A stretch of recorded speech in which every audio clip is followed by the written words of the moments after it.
அனைவருக்கும் வணக்கம். படப்பை ஏ ஜெகதீசன் பேசுகிறேன்.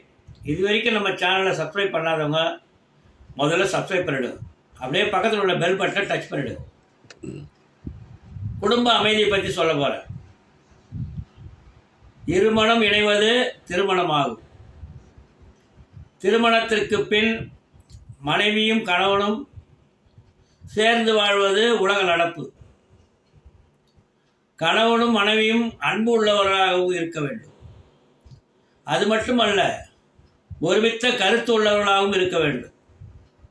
அத்துடன் பிள்ளைகளுடைய வாழ்வில் முழு கவனம் செலுத்துவார்களே ஆனால் அவருடைய இல்லறம் நல்லறமாக திகழும். அதற்கு ஈடு இணை உலகத்தில் எதுவும் இல்லை. அதனால்தான் பாரதிதாசனார் சொல்லுகிறார், நல்லதொரு குடும்பம் சிறந்த பல்கலைக்கழகம் என்று. ஆனால் இன்றைய இல்லற வாழ்க்கை என்பது வேறு. பல குடும்பங்களில் அமைதி இல்லை, பிறர் நலனில் அக்கறை இல்லை, பிறருக்காக வாழ்வதும் இல்லை, அன்பு நிறைந்த அணுகுமுறை இல்லை, விட்டு கொடுப்பதில்லை. மொத்தத்தில் குடும்பத்தில் அமைதி இல்லை, போர்க்களமாய் காட்சியளிக்கிறது. வீடு பகட்டான தரையாலும் பாங்கான ஒளி விளக்குகளாலும் அலங்கார திரைச்சீலைகளாலும் தேக்கு மர கதவுகளாலும் கட்டப்பட்டிருக்கும்.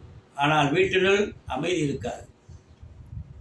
நமக்கு பகை வெளியில் இல்லை, உள்ளேயே வைத்திருக்கிறோம். குடிகாரனுடன், ஊதாரியுடனும், பொய்யனுடனும், பெண் பித்தனுடனும் ஒரு பெண் குடும்பம் நடத்த முடியுமா? முடியாது. அதே போல வரவுக்கு மேல் செலவு செய்பவர்களும் தீய ஒழுக்கங்களும் உள்ளவுடன் ஒரு ஆண் குடும்பம் நடத்த முடியுமா? முடியாது. இப்படிப்பட்டவருடைய குடும்பத்தில் அமைதி, அன்பு, முன்னேற்றம் எதுவுமே இருக்காது. ஒருமித்த கருத்துடைய கணவன் மனைவியாக இருந்தாலும் சில நேரங்களில் வம்பு, சண்டை சச்சரவுகள் வரத்தான் செய்யும். அது வாழ்க்கையினுடைய இயல்பு. அந்த நேரத்தில் கணவன் மனைவி அமைதியாக இருக்க வேண்டும். அதை விடுத்து சொல்லுக்கு சொல், தேவையற்ற அநாகரிகமான பேச்சு வரும். அந்த பேச்சால் மனக்குழப்பம் ஏற்பட்டு மன முறிவு கூட ஏற்படும். எனவே அந்த நேரத்தில் ஜாக்கிரதையாக இருக்க வேண்டும்.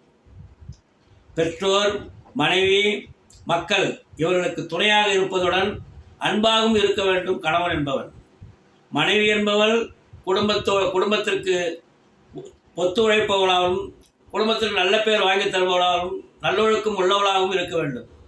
அப்படிப்பட்ட குடும்பத்தில் குறைகள் நேராத வண்ணம் பார்த்து கொள்வது அனைவருடைய பொறுப்பு. ஒரு பெண்ணை சரி செய்ய வேண்டுமென்றால் ஒரு அறிஞர் சொல்லுகிறார், முதலில் அடக்கிப்பார், அது முடியவில்லை என்றால் அனுசரித்துப்பார், அதுவும் முடியவில்லை என்றால் அடங்கிப்போ.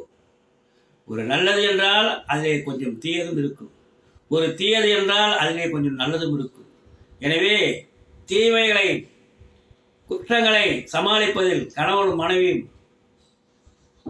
பொறுப்பேற்க வேண்டும், வெற்றி பெற வேண்டும். சமாளித்து குடும்பம் பண்ணுங்க, குடும்பத்தை நேசியுங்க, இனிய சமுதாயத்தை உருவாக்குங்க. நன்றி, வணக்கம்.